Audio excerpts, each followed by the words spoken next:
ओम पूर्णमदः पूर्णमिदं पूर्णात् पूर्णमुदच्यते पूर्णस्य पूर्णमादाय पूर्णमेवावशिष्यते।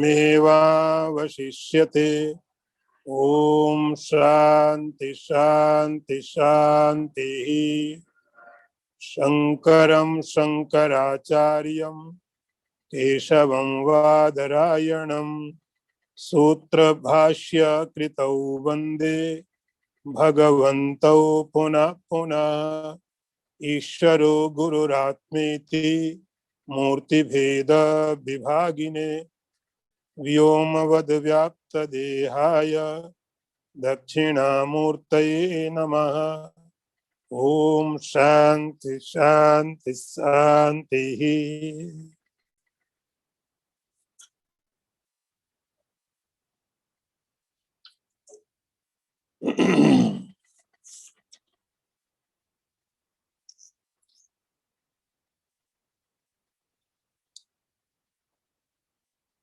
सद वासना स्फूर्ति विजृंभणे सति हसौ विलीनस्त्वमादि वासना अति प्रकृष्टा तरुण प्रभायां विलीयते साधु यथा तमिषा।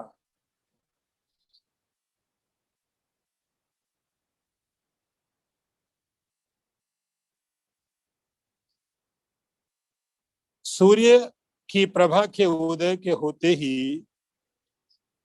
जैसे अत्यंत घोर अंधेरी रात का सर्वथा नाश हो जाता है, उसी प्रकार ब्रह्म वासना की स्फूर्ति का विस्तार होने पर अहंकार आदि वासनाएं लीन हो जाती हैं।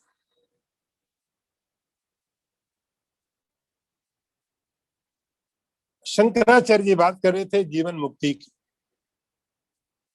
वासना प्रक्षयो मोक्षा, वासनाओं का नाश ही मोक्ष होता, और वासनाओं की निवृत्ति हो जाने पर उसको जीवन मुक्ति बोलते हैं।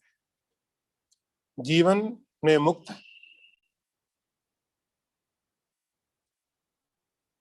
अब उसी बात को आगे बढ़ाते हैं कि दो तरह की चीजें हैं, एक असद की वासना, संसार की वासना, और दूसरी सद की वासना, जो रियलिटी है, जो वास्तव में है, उसकी वासना। तो जब ब्रह्म की वासना हो गई, इस ब्रह्म की वासना होने के साथ सद्भावना, तो यहां उन्होंने एक दृष्टांत दिया कि जैसे सूरज उदय होता, सूर्य उदय होने के साथ में ही कितना भी अंधेरा हो, रात कितनी भी गहरी हो, अंधेरा कितना भी गहरा हो, लेकिन जैसे ही सूरज निकलता है वो सारा का सारा अंधेरा अपने आप समाप्त हो जाता है। क्योंकि अंधेरा अपने आप में कोई सत्ता नहीं है, अंधकार कोई तत्व नहीं है, अंधकार कोई वास्तविकता नहीं है, कोई रियलिटी नहीं है। अंधकार प्रकाश का ना होना है। प्रकाश की एक सत्ता है, प्रकाश का एक अस्तित्व है, एक्जिस्टेंस करता है प्रकाश। तो जब प्रकाश नहीं होता है तब अंधेरा होता है।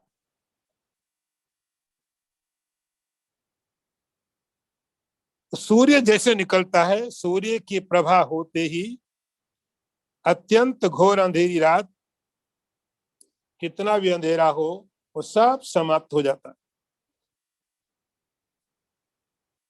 ऐसे ही असद की जो वासना है, असद की जो वासना है, संसार की जो डिजायर्स हैं, वे सब क्या, घोर अंधेरी रात। हम कहाँ जा रहे हैं हमें पता नहीं है,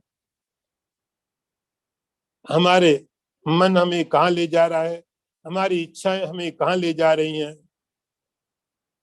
कुछ पता नहीं है। हम ऐसा लगता है अपने आप कुछ नहीं करते, कोई और रिमोट से कंट्रोल कर रहा है। जैसे कोई अंधेरे में व्यक्ति चलता है, उसे कुछ पता नहीं कि आगे कहाँ जा रहा है। तो अंधकार यहाँ वासनाओं का है, असद की वासनाओं के अंधकार में कुछ पता नहीं चलता है। लेकिन जैसे ही सद की वासना हुई, वासना करते हैं आप पर इच्छा, वासना करते डिजायर, मोक्ष की इच्छा। तो जब मुमुक्षुता आपने पहली पढ़ी, वो जो मुमुक्षुता है, मोक्ष के प्रति जो इच्छा है, वह इच्छा होने पर दूसरी इच्छाएं धीरे धीरे धीरे धीरे अपने आप निवृत्त हो जाती हैं। यह शंकराचार्य एक बहुत अच्छी बात कही कि अंधकार रात में कितना होता है, और सूरज के आने की बात है। लेकिन सूरज के आने के पहले पुराणों में ऐसी स्टोरी है कि सूरज का एक रथ, सप्तास रथमारूढ़म, कि सूर्य क्या है, एक रथ में बैठ के यात्रा करते हैं। सूर्य भगवान है, सूर्य देवता है, एक रथ में बैठते हैं जिसमें 7 प्रकार के घोड़े लगते हैं, सप्तास रथमारूढ़म। तो 7 घोड़ों के रथ में बैठ करके भगवान सूर्य यात्रा करते हैं। अब उस रथ को चलाने वाला, कोई रथ को चलाने वाला, उनका जो सारथी है, उसका नाम होता अरुण, उसका नाम अरुण है। यहाँ अति प्रकृष्ट अपि अरुण प्रभायाम। अरुण का अर्थ होता संस्कृत में लाल, अरुण का अर्थ होता रेड। तो जब सूरज निकलने लगता है, सूरज के निकलने के पहले, जब सूरज नहीं आता है उसके पहले, जैसे कोई रथ चलाते, भगवान अर्जुन का रथ चला रहे हैं, तो अर्जुन पीछे और रथ चलाने वाले भगवान आगे है। ऐसे ही भगवान सूर्य रथ में बैठे वो पीछे हैं, और भगवान सूर्य का रथ चलाने वाला जो अरुण है वो आगे है। अरुण का कलर, अरुण का रंग ऐसा है, वो क्या करते हैं कि अरुण के प्रकाश के कारण, जैसे सूरज उदय होने वाला होता है, तो सूरज उदय होने के पहले अरुण हो जाता है, अरुण लाल, आकाश में लाल होता है, रेड भरा होता है। ऐसा लगता है कि भगवान सूर्य का जो सारथी अरुण, वो सामने में प्रकट हुआ, और अरुण के प्रकट होने के साथ में ही अंधकार समाप्त हो जाता है। अति प्रकृष्ट अपि अरुण प्रभाया। अभी सूर्य तो सामने आया भी नहीं, सूर्य तभी पीछे है, लेकिन सूर्य का जो सारथी अरुण है, तो जैसे ही अरुण आया, अरुण के आने के साथ धरती का अंधकार समाप्त होने लगता है। सूरज आता है तो प्रकाश होता है, अरुण के आने से अंधकार चला जाता है। सूरज का सारथी आता है, अंधकार उसी से चला जाता है, सूर्य के आने से प्रकाश होता है। ऐसे ही असद की जो वासनाएं, संसार की जो वासनाएं हैं, उन वासनाओं के द्वारा, उन वासनाओं के कारण घोर अंधकार है। अंधकार यहाँ अज्ञान, अविद्या, मिश्री, दुख, कष्ट, ये सब अंधकार। इस अंधकार में सब तरफ लोग भटक रहे। तो जैसे ही ब्रह्म वासना हुई, सद वासना, शंकराचार्य जी ने शब्द प्रयोग किया सद वासना स्फूर्ति। तो जैसे सद की वासना अंदर में स्फूर्त हुई, सद की वासना हुई, ब्रह्म की वासना, ब्रह्म को जानने की इच्छा हुई, ब्रह्म के बारे में आपने विचार शुरू किया, आपने स्टडी शुरू की। अभी ब्रह्म का साक्षात्कार भी नहीं हुआ, लेकिन आपने जैसे जैसे अपने स्टेप्स लेने शुरू कर दिए, श्रवण किया, मनन किया, सम दम, ये साधन शुरू किए। तो ये साधन क्या है? ये भगवान सूर्य का जैसे रथ होता है, रथ में उनका सारथी अरुणी बैठा है, इसी प्रकार जब कोई साधक इस प्रकार की साधनाएं करना शुरू करता है, इन साधनाओं को करता है, इन साधनाओं के प्रकार कारण सद की वासना से, अभी सद नहीं है, अभी सद नहीं सामने आया, लेकिन सद की वासना हुई है, मोक्ष की इच्छा हुई है। और जब मोक्ष की इच्छा हुई, तो दूसरी सारी की सारी इच्छाएं क्या होती है? सब शंकराचार्य बोलते हैं विलीयत, और सब इच्छाएं विलीन हो जाती है। यदि सही में मोक्ष की इच्छा है, यदि वास्तव में मोक्ष की इच्छा है कि चाहिए मोक्ष, तो और समस्त इच्छाएं अपने आप विलीन हो जाती है। जैसे भगवान सूर्य के आने के पहले भगवान सूर्य का जो सारथी जो अरुणी है, उसके आने के साथ धरती का प्रकाश अंधकार समाप्त हो जाता है। सूर्य प्रकाश लेके आता है, अंधकार तो अरुणी ने खत्म कर दिया। तो साधक के अंदर जो मोक्ष की इच्छा पैदा हुई, उस मोक्ष की इच्छा ने ही अन्य वासनाओं को समाप्त कर दिया। और जैसे ही ब्रह्म साक्षात्कार हुआ, अद्वितीय आनंद, अहमादि वासना, तो जितनी भी वासनाएं थी वो समस्त वासनाएं समाप्त हो गई और ब्रह्म की वासना प्रकट हो गई। अगला मंत्र देखिए। तमस्तम कार्यमनर्थ जालम न दृश्यते सत्यमुदेति ते दिनेशे तथा द्वयानंद रसानुभूतौ नैवास्ति बंधो न च दुःख गंधा। शंकराचार्य जी ने अगला मंत्र किया, तमस्तमाकार्यमनर्थ जालम न दृश्यते सत्यमुदिते दिनेशे तथा अद्वयानंद रसानुभूतौ नैवास्ति बंधो न दुःख गंधा। अर्थ देखिए, सूर्य के उदय होने पर जैसे अंधकार और उसमें होने वाले अनर्थ समुदाय कार्य दिखाई नहीं देते, वैसे ही इस अद्वितीय आत्मानंद के रस का अनुभव होने पर न तो संसार बंधन रहता है, न दुख ही निमित्त मात्र भी रहता है। अर्थ फिर समझ लीजिए कि जैसे सूर्य उदय होने के साथ अंधकार और अंधकार के कारण होने वाले जो अनर्थमय कार्य वे समाप्त हो जाते हैं, उसी प्रकार अद्वितीय आत्मानंद के रस का अनुभव होने पर न तो संसार बंधन रहता है, न दुख का नाश रहता है। तो दो चीजें आपको यहाँ पर ध्यान में देनी है। एक तो है तमा, अगला तमा कार्य। तम मतलब अंधकार, यहाँ आप अंधकार को ट्रांसलेट करेंगे अज्ञान। अज्ञान अंधकार है। अंधकार अपने आप में आपको कोई परेशान नहीं कर रहा है,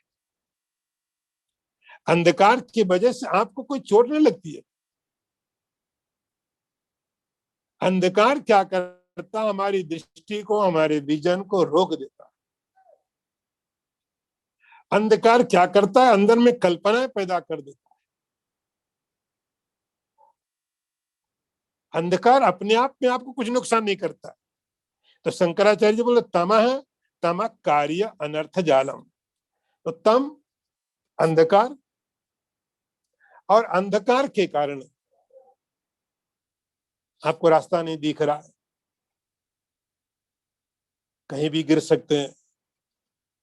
तो उस अंधकार में, और उस अंधकार के कारण कोई चोरी कर रहा है, अनर्थ समुदाय, पाप में कार्य अंधकार में होते हैं। ऐसे ही अंधकार या अज्ञान का प्रतीक है। जब व्यक्ति के जीवन में अज्ञान है तो उसको कुछ पता नहीं, उसकी दृष्टि है वो रुक गई,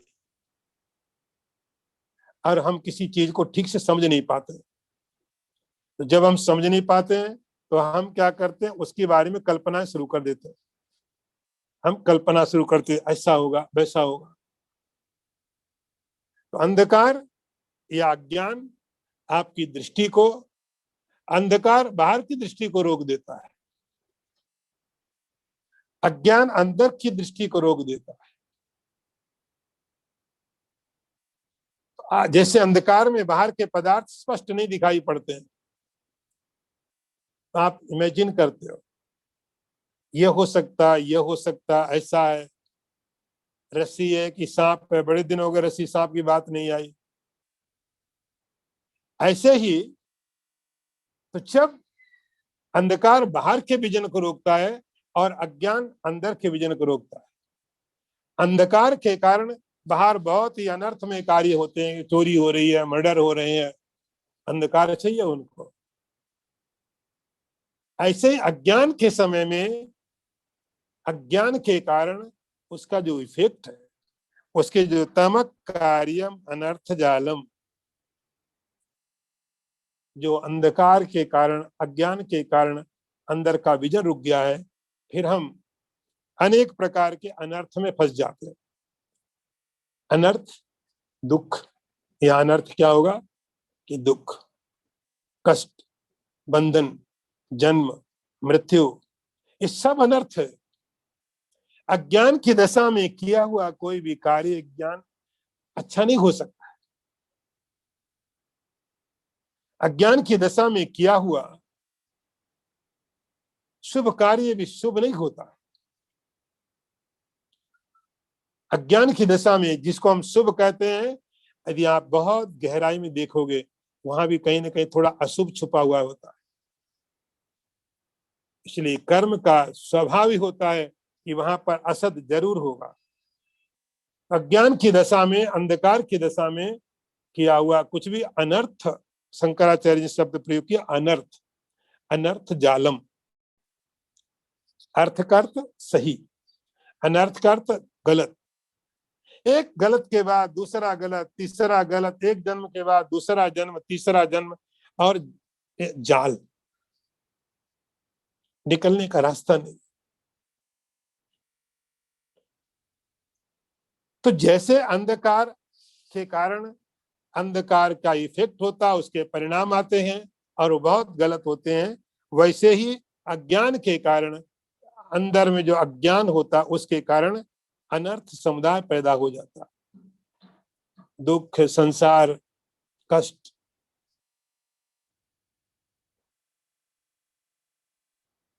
लेकिन जैसे ही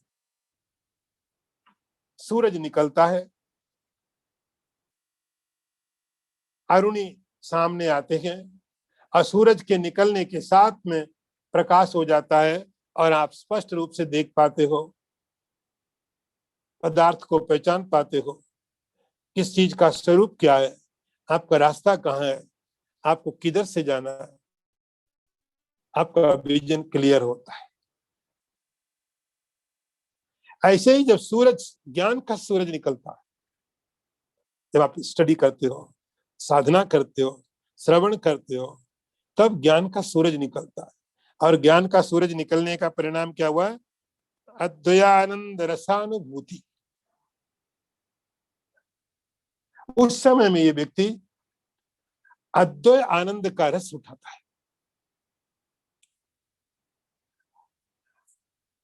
अभी तक हम संसार के बहुत प्रकार के आनंद ले रहे थे, वो द्वैतानंद थे।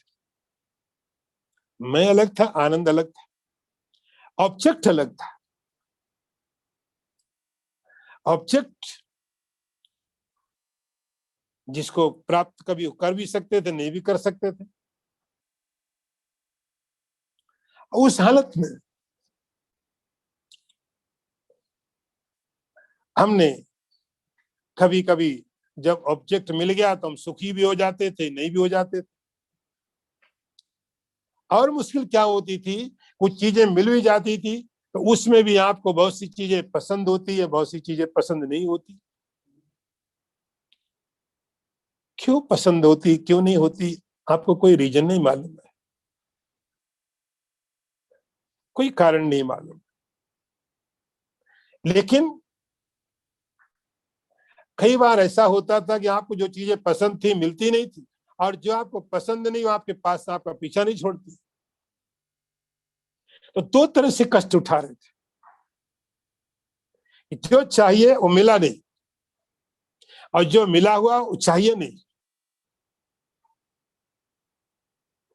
इस द्वंद्व में, इस वातावरण में हमेशा कष्ट में जीवन जाता रहा। आप किसी व्यक्ति को चाह रहे हो, किसी को नहीं चाह रहे हो, किसी पदार्थ को आप चाहते हो, किसी को नहीं चाहते हो। और अजीब बात, जिस चीज को आज आप चाहते हो 10 दिन के बाद उसी को नहीं चाहते हो।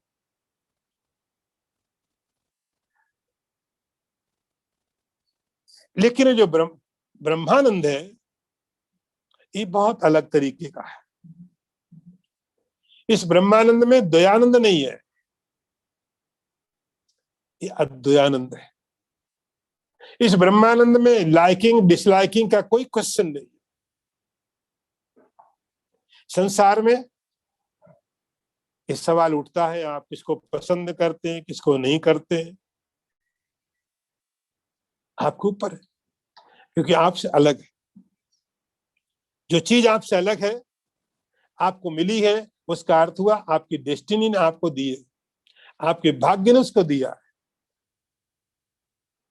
आपको दुख देने के लिए हो सकता है, आपको सुख देने के लिए हो सकता है। तो आपको जो लोग पसंद है, आपको सुख देने के लिए दिए गए हैं। आपको पसंद नहीं है, आपको दुख देने के लिए दिए गए।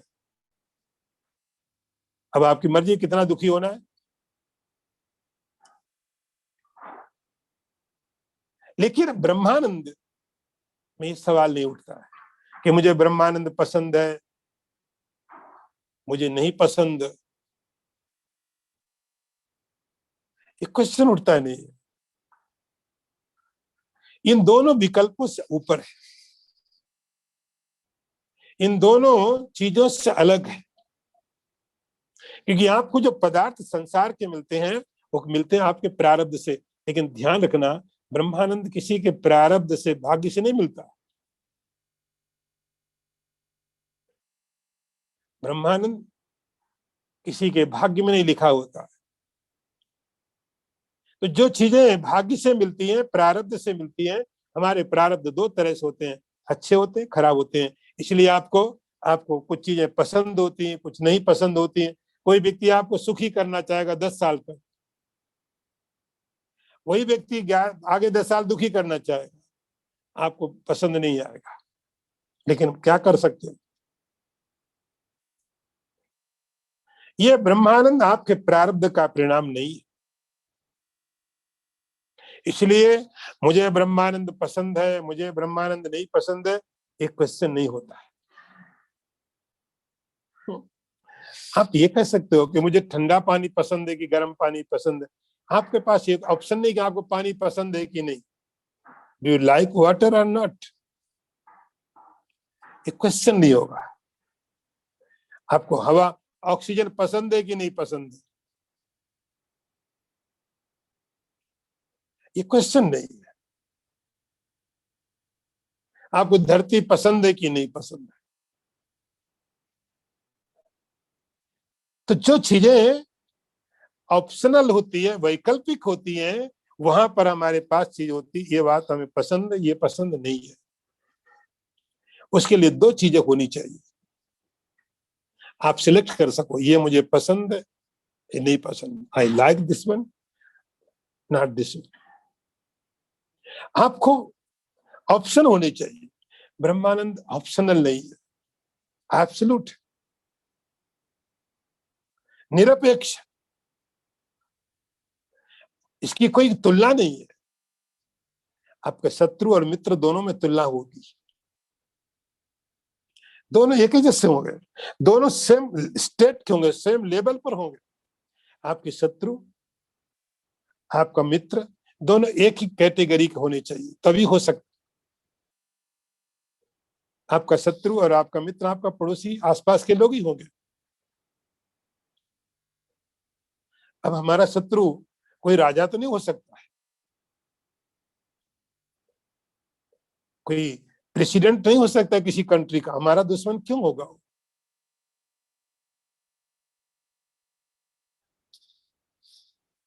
जहां पर आपके पास आपके शत्रु, आपके मित्र, वो सब एक सेम लेवल के होते हैं। तो सुख देने वाले, दुख देने वाले, क्योंकि प्रारब्ध से दिए गए हैं, इसलिए वे दोनों एक ही स्तर के होंगे, एक एक कैटेगरी के होंगे। ब्रह्मानंद के साथ कोई पेयर नहीं है। ब्रह्मानंद के साथ द्वयानंद रसानुभूतम, इस अद्वय रस का अद्वय शब्द बहुत महत्वपूर्ण है। दो हो तो आपके पास विकल्प होता है, ये मुझे चाहिए, ये नहीं चाहिए। संस्कृत में एक कहावत कहते हैं, हिंदी में भी उसका मीनिंग वही है, किसी लैंग्वेज में समझ सकते हो, कि किसी व्यक्ति के पास एक ही पुत्र है, एक ही बेटा है, एक ही है। उसको उसके दोस्त ने बोला, तुम्हारा बड़ा बेटा कौन सा है? ये। छोटा वाला ये। बीच वाला ये। एक ही पुत्र। तीन हो तो आप बता सकते हैं, बड़ा ये है, बीच में ये, सबसे नीचे ये। देवदत्त से एका पुत्र सैव ज्येष्ठा सैव कनिष्ठा, एक ही है। तो दयानंद जो होते हैं, तो संसार के जो आनंद वैकल्पिक है, आप चयन कर सकते हो। आप एक शत्रु बना सकते हो, एक मित्र बना सकते हो। आपको एक चीज पसंद हो सकती, दूसरी पसंद नहीं हो सकती।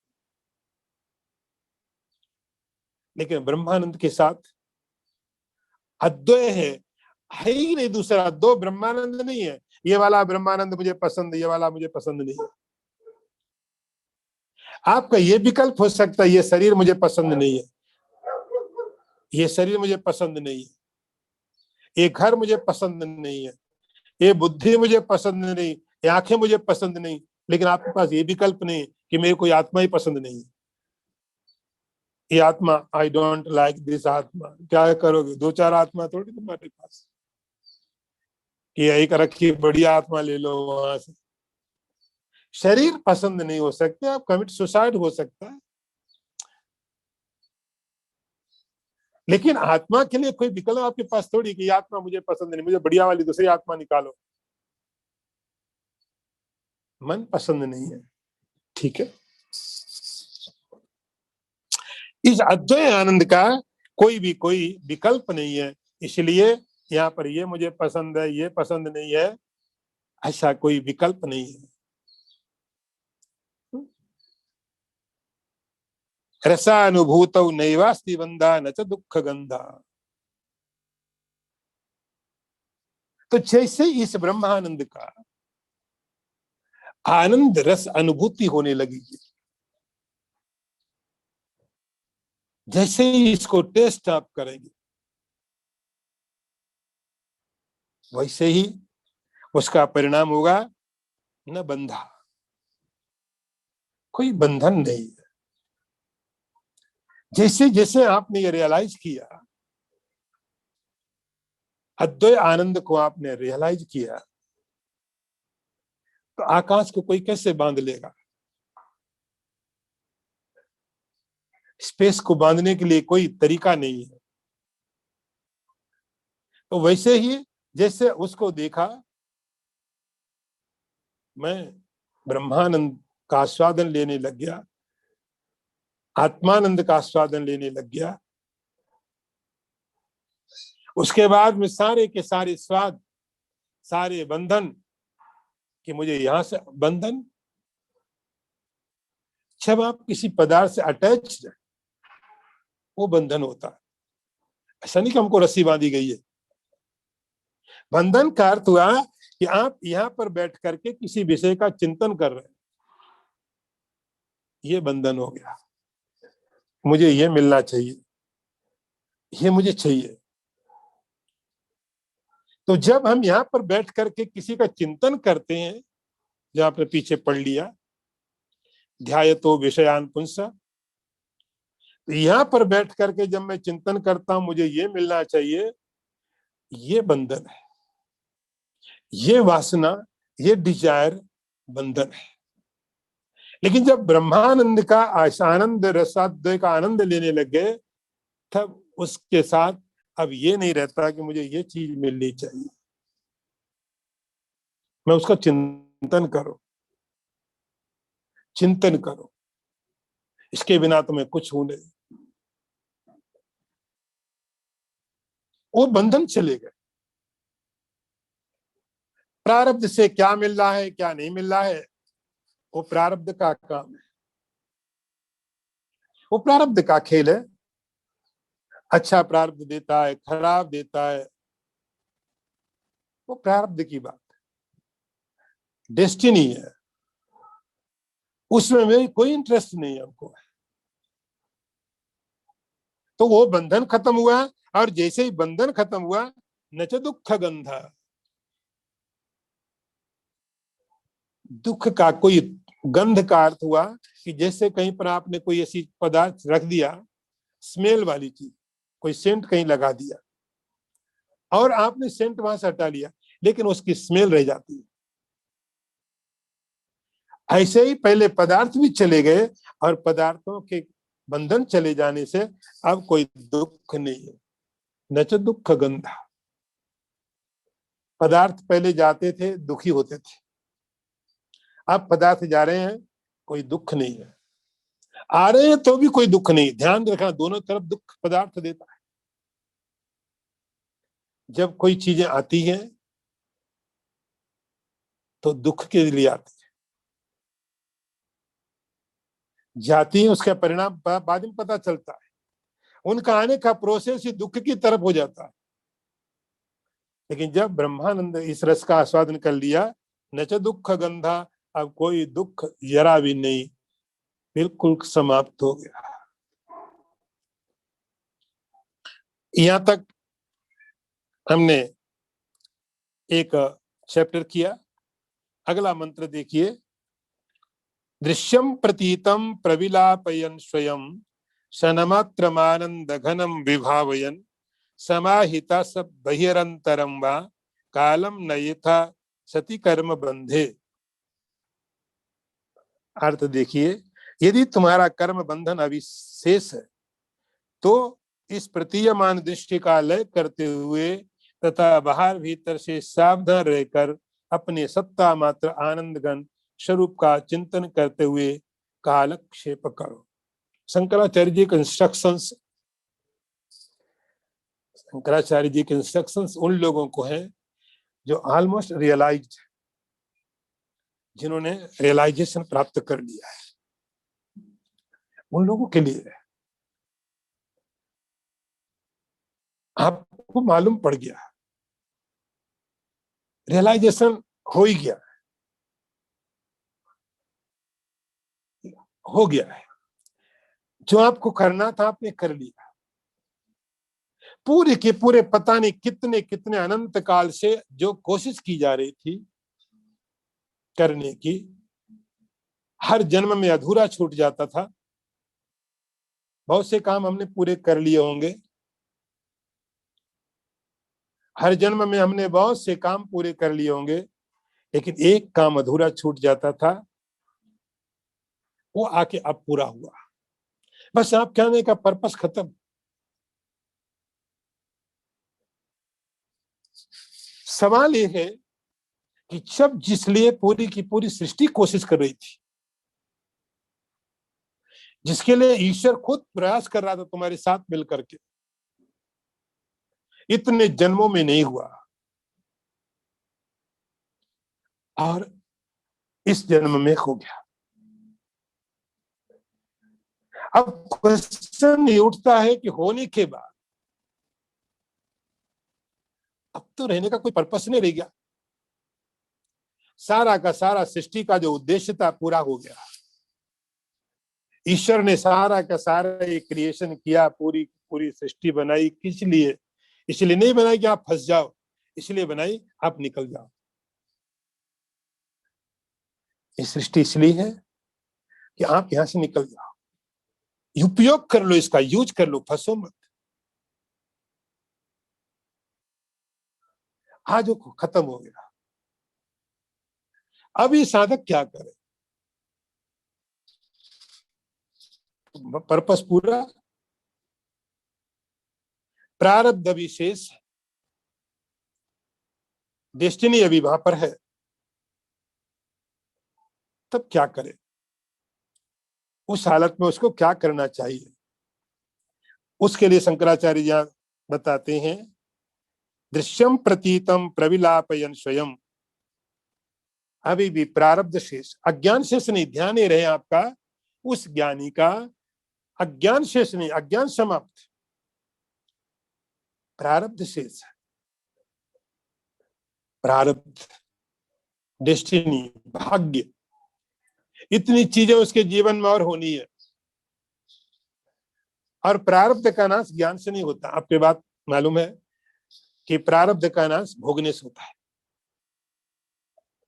अज्ञान का नाश ज्ञान से होता है, लेकिन प्रारब्ध का नाश ज्ञान से नहीं होता है, प्रारब्ध भोगने से जाता है। तो किसी किसी व्यक्ति ने, किसी साधक ने समझो 40 साल की एज में उसको रियलाइजेशन हो गया, 80 साल उसको जीना है। अगले जो 40 वर्ष है,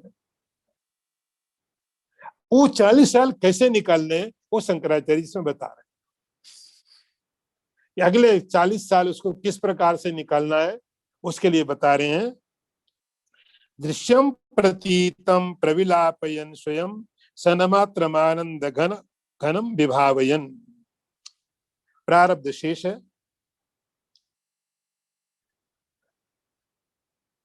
उस व्यक्ति को अपने प्रारब्ध के कारण जो कुछ भी चीजें आती है, हो सकता है कोई बड़ी बीमारी आ सकती है, कुछ भी हो सकता है, जैसा प्रारब्ध हो पीछे, उसके लिए कुछ बंधन ऐसा नहीं। तो जो भी प्रारब्ध, अच्छा प्रारब्ध है, खराब प्रारब्ध है, वो प्रारब्ध आता रहेगा, लेकिन समाहित संबह्य रंतरंबा, ये साधक बाहर और भीतर दोनों जगह समाहित रह करके, आपके प्रारब्ध में शेष बचा हुआ है, उसमें हो सकता है आपको राज्य भी मिले,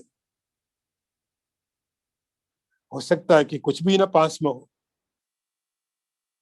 शत्रु बहुत मिल सकते हैं, मित्र मिल सकते हैं।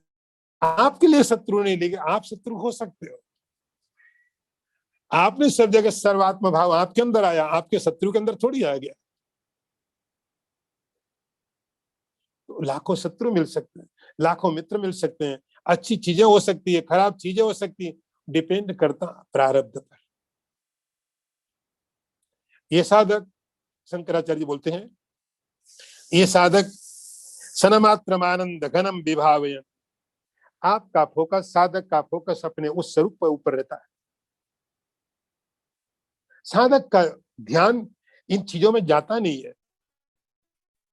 शत्रु है होने दो, मित्र है होने दो, संपत्ति है नहीं है, उसका ध्यान अपने अपने लक्ष्य पर है, अपने आनंद पर है, अपने स्वरूप के ऊपर में।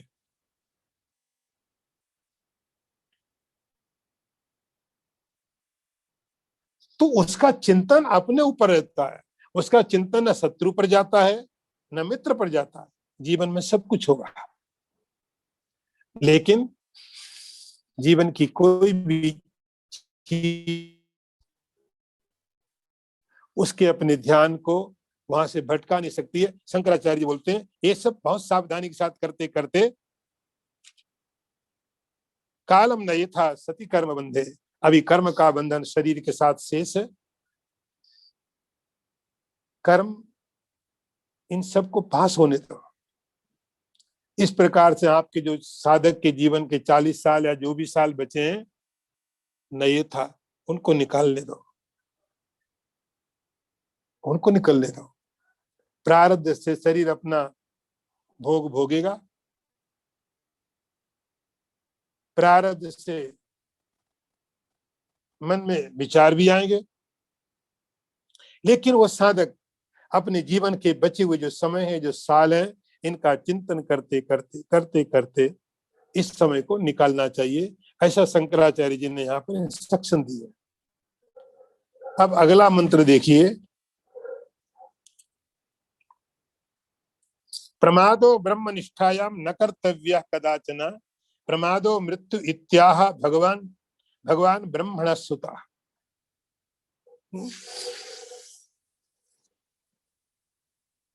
अर्थ देखिए, ब्रह्म विचार में कभी भी प्रमाद, असावधानी नहीं करनी चाहिए, क्योंकि ब्रह्मा जी के पुत्र भगवान सनत कुमार ने कहा है प्रमाद ही मृत्यु है। अब इस बात को समझाने के लिए मुझे थोड़ा सा आपको महाभारत से कनेक्ट करना पड़ेगा। महाभारत एक अद्भुत ग्रंथ है, अद्भुत ग्रंथ। उस महाभारत में ऐसा कोई टॉपिक नहीं है, ऐसी कोई चीज नहीं जो कही नहीं गई है। महाभारत के बारे में ऐसा कहा जाता है कि जो महाभारत में वही सब जगह है, और जो महाभारत में नहीं वो कहीं भी नहीं है। पांचवा वेद है गीता, उसका एक पार्ट, अद्भुत ग्रंथ। लेकिन आप महाभारत में देखेंगे तो और बहुत सारे इतने महत्वपूर्ण ग्रंथ भरे पड़े हैं, और उनमें से जो इसकी बात यहाँ पर की जा रही है उसका नाम, वो भी एक प्रकरण है, सनत सुजातीय बोला जाता है उसको, सनत सुजातीय। 5 अध्याय, जैसे गीता में 18 अध्याय हैं, वहां पर 5 अध्यायों का एक ग्रंथ है, ग्रंथ ही बन गया, एक बुक बन गई 5 अध्यायों की। उसका नाम है सनत सुजातीय। अब उसका महत्व आप इसलिए समझ लो कि वो इस तरह महत्वपूर्ण हुआ कि शंकराचार्य जी ने उसके ऊपर में भाष्य लिखा। जैसे महाभारत में गीता के ऊपर शंकराचार्य जी ने भाष्य लिखा है, इसी प्रकार से शंकराचार्य जी ने उसके ऊपर में भी भाष्य लिखा, कमेंट्री लिखी। बहुत महत्वपूर्ण ग्रंथ है, बहुत महत्वपूर्ण 5 चैप्टर। तो गीता के समान जितना महत्वपूर्ण गीता है वैसे ही महत्वपूर्ण वो भी, लेकिन ज्यादा लोगों को पता नहीं है, बहुत कम लोग जानते हैं। लेकिन बहुत महत्वपूर्ण प्रकरण है, 4-5 अध्याय बहुत महत्वपूर्ण है। तो उसके बाद थोड़ी मैं आपको बता दूं जिससे आपके प्रकरण समझ में आएगा। जैसे गीता धृतराष्ट्र से शुरू होती है, वैसे ही वह भी धृतराष्ट्र की वजह से शुरू है। तो धृतराष्ट्र और विदुर के बीच में वहां एक संवाद चलता है। धृतराष्ट्र को विदुर हमेशा नीति की बातें बताते रहते हैं, आपने सुना है विदुर नीति। तो विदुर हमेशा धृतराष्ट्र को अच्छी अच्छी बातें हमेशा बताते थे, मंत्री थे उसके, तो हमेशा अच्छी अच्छी बातें बताते थे, ये ऐसा वैसा सब चीजें। एक दिन उसने बोला कि विदुर ऐसा कुछ बताओ जो मुझे मालूम ना हो। विदुर ने कहा ठीक है, मैं तुम्हें बताता हूँ, ऐसा मैं बताऊंगा जो तुम्हें नहीं मालूम है, मुझे मालूम है, जो तुम्हें नहीं मालूम है मैं जानता। बोले बताओ। विदुर ने कहा कि देखो, मैं ये बता सकता हूं कि संसार में मृत्यु नाम की कोई चीज नहीं है, मैं ये जानता। कि तुम्हें मालूम है कि मृत्यु नाम की कोई चीज नहीं है? बोले मृत्यु कैसे नहीं, मृत्यु तो है। तो धृतराष्ट्र ने कहा हे विदुर, आप मुझे इसके बारे में बताइए। आप कह रहे हैं मृत्यु नहीं है, और आपको ये मालूम होगा कि विदुर धर्मराज के अवतार है।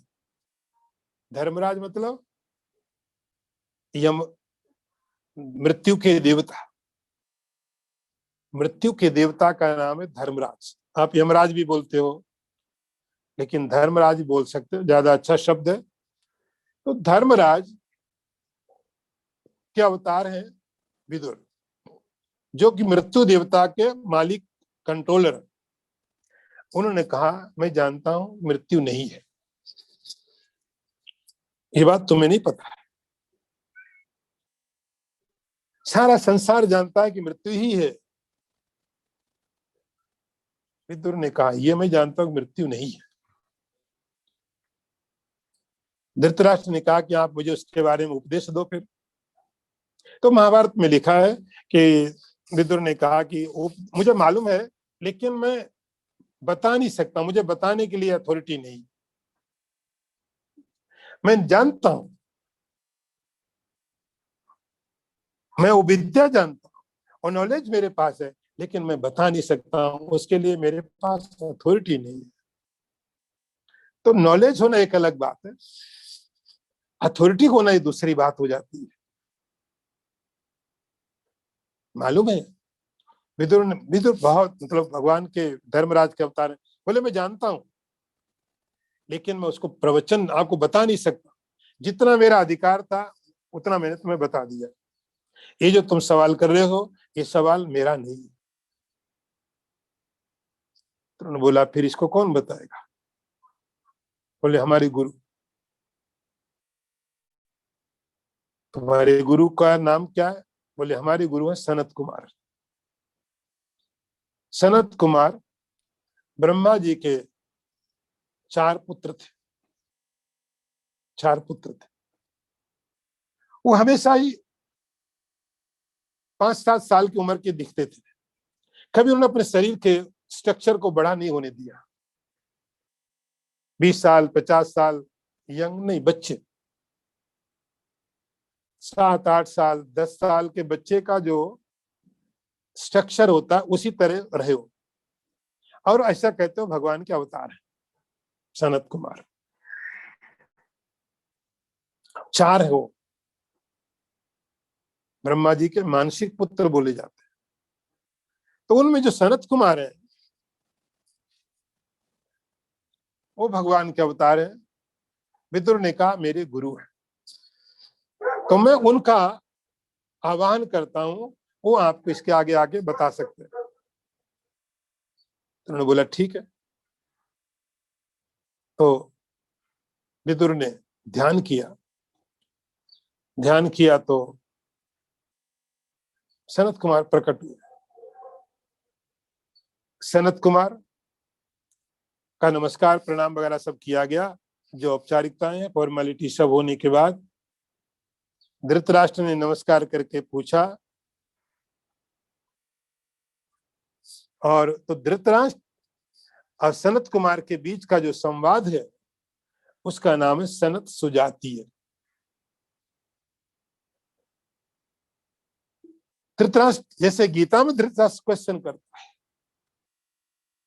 ऐसे उस सनत सुजातीय में भी धृतराष्ट्र ने सवाल किए सनत कुमार से। उसने कहा कि हमें ऐसा बताया गया है तुम्हारे शिष्य के द्वारा मृत्यु नहीं है,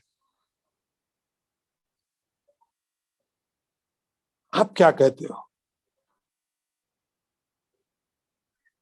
आप क्या कहते हो, मृत्यु है कि नहीं है? क्योंकि सारी दुनिया का एक्सपीरियंस यही, सब लोग यही समझते हैं कि मृत्यु है।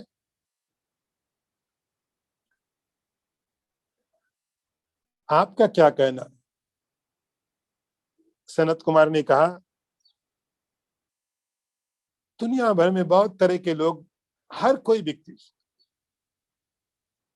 हर कोई व्यक्ति इस प्रश्न को या तो दूसरों से या अपने आप से जरूर पूछता है, और किसी प्रश्न से बच भी जाएगा, लेकिन ये सवाल उससे कभी बचेगा नहीं। मृत्यु को लेकर के सबके मन में सवाल उठेगा,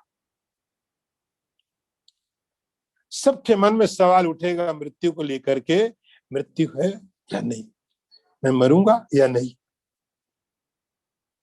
और बड़ी मजेदार बात, एक यही ऐसा काम है जो खुद ही करना पड़ता है।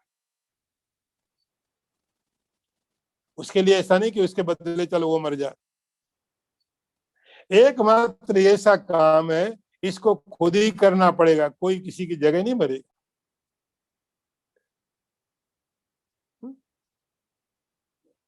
तो सनत कुमार ने कहा कि कुछ लोग ऐसे हैं जो मानते हैं कि मृत्यु है ही नहीं,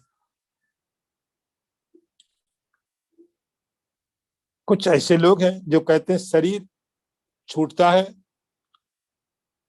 शरीर के अंदर इसमें से सोल आत्मा निकल जाती है, दूसरे शरीर में चली जाएगी, दूसरे लोक में चली जाएगी, फिर दूसरा शरीर ले लेगी।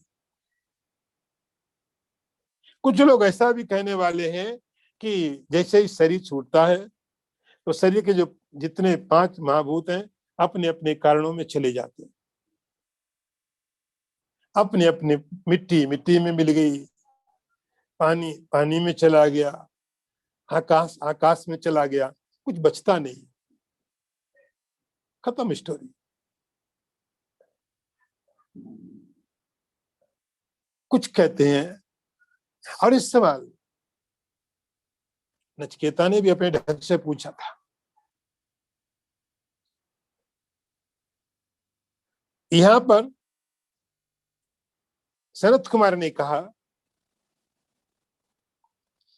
सब तरह से लोग मानते हैं, कोई कहेगा मृत्यु है, कोई कहेगा नहीं है। धृतराष्ट्र ने कहा, आप क्या कहते हैं? उन्होंने बोला, मैं कहता हूं अब आपका मंत्र शुरू हो जाएगा।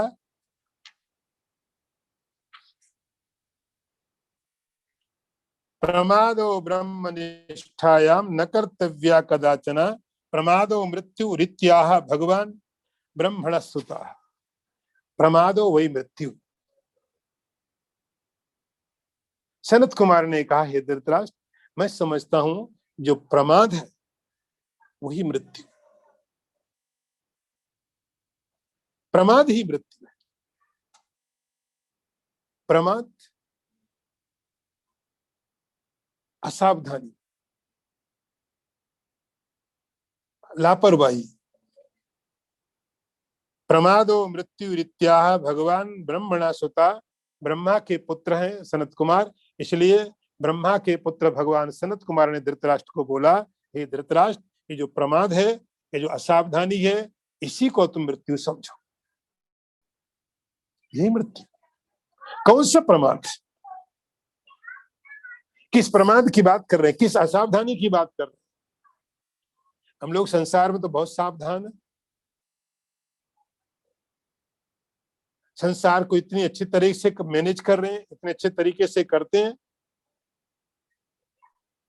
सनत कुमार ने कहा प्रमाद करते, तब शंकराचार्य अपनी बात को जोड़ते हैं, प्रमादो ब्रह्म निष्ठायाम न कर्तव्या कदाचन। हमारा जो, हम जो सक्रिय हैं, हम जो सावधान है, किसमें? संसार निष्ठा में। हम इसलिए सावधान है, इसलिए इतने इतने घंटे काम कर रहे हैं, इतने अलर्ट होके काम करते हैं, क्योंकि हमें संसार चाहिए। और जितने हम संसार में ज्यादा सावधान है, उतने ही ब्रह्म में असावधान हो गए, उतने ही ब्रह्म में असावधान हो गए। आत्मा के प्रति जैसे जैसे हम, आप बाहर की तरफ जितने निकलोगे, अपने प्रति असावधान हो जाओगे। शंकराचार्य जी बोलते हैं, प्रमादो ब्रह्म निष्ठायाम न कर्तव्य कदाचन। किसी भी कंडीशन में, किसी भी तरीके से, किसी भी हालत में पदार्थ है या नहीं है। बाहर से आपको सुख मिल रहा है, सुख की कंडीशन है, दुख की कंडीशन है, कोई भी कंडीशन हो, लेकिन कोई भी कंडीशन, कोई भी स्थिति, कोई भी परिस्थिति, आपकी जो निष्ठा है, ब्रह्म चिंतन है, वो आपका टूटना नहीं चाहिए, वो नहीं टूटना चाहिए। प्रमादो ब्रह्म निष्ठायाम न कर्तव्या कदाचन। वो जो प्रमाद है, तो संसार के प्रति हमारी सावधानी, परमात्मा के प्रति हमारी लापरवाही, इसको बोला सनत कुमार ने प्रमाद, असावधान। प्रमादो वही मृत्यु। तो आप एक तरफ सावधान हो सकते हो, आप या तो संसार के प्रति सावधान हो सकते हो, या परमात्मा के प्रति सावधान हो सकते हो। तो अभी हम संसार के प्रति सावधान है, परमात्मा के प्रति असावधान है। बस थोड़ा सा आपने अपोजिट कर देना है, ईश्वर के प्रति सावधान, संसार के प्रति असावधान। इसको वहां पर बोला, ये प्रमाद कभी साधक को नहीं करना चाहिए। यह प्रमाद मृत्यु है, यह प्रमाद मृत्यु है। आगे इस पर और विचार करेंगे। तो कभी भी हालत में, किसी भी कंडीशन में साधक को इस प्रकार से प्रमाद नहीं करना चाहिए। ये प्रमाद मृत्यु है, ऐसा सनत कुमार ने धृतराष्ट्र को उपदेश दिया। ओम पूर्णमदः पूर्णमिदं पूर्णात् पूर्णमुदच्यते पूर्णस्य पूर्णमादाय पूर्णमेवावशिष्यते। ओम शांति शांति शांति। शंकरं शंकराचार्यं केशवं वादरायणं सूत्रभाष्यकृतौ वन्दे भगवन्तौ पुनः पुनः। ईश्वरो गुरुरात्मेति मूर्तिभेद विभागिने व्योमवद्व्याप्तदेहाय दक्षिणामूर्तये नमः। ओम शांति शांति शांति।